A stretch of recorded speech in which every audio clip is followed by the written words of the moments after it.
Hello বন্ধুরা, তোমরা কেমন আছো? আমার মা চলে এসেছে আজকে নতুন একটি ব্লগ নিয়ে। তো তোমরা কেমন আছো একটু কমেন্টে জানাবে। আমিও ঘুম থেকে উঠে গেছি। এবারে মা আমার জন্য আর ভাইয়ের জন্য ম্যাগি বানালো, আর আমাদের একটু ডিম দিয়ে আর সস দিয়ে খেতে খুব ভালো লাগে, তাই দিয়েছি। আর একটু মা সবজি ভেজে নিল, সবজি ভাজা হয়ে গেল। তারপর একটু মশলা কষিয়ে নিল, দিয়ে রান্না করে নিল মাংস। আমাদের মাংস রেডি হয়ে গেছে। এখন একটু স্যালাড কেটে নিল, স্যালাড কাটা হয়ে যাওয়ার পর একটু নুন দিয়ে দিল, নুন দিয়ে একটু বেশি ভালো লাগে।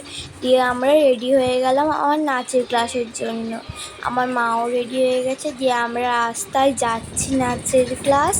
দিয়ে আমরা নাচের ক্লাস পৌঁছে গেছি। সিঁড়িতে উঠছি, 5তলা সিঁড়ি, তাই জন্য আমরা যাচ্ছি, হাঁটছি এখন সিঁড়ির মধ্যে। আমার মাও এখনও হাঁটছে। আর সিঁড়িতে উঠতে উঠতে প্রচুর ক্লান্ত হয়ে যায়। আমরা পৌঁছে গেছি। আমি শোলবিট ডান্স একাডেমিতে নাচ শিখি।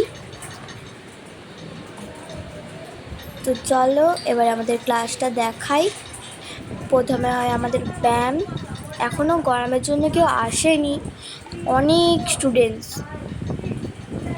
তারপরে বাচ্চাদের নাচ শুরু হয়ে গেছে, তারপরে আমরাও নেচে নিলাম, আমাদেরও নাচ হয়ে গেল।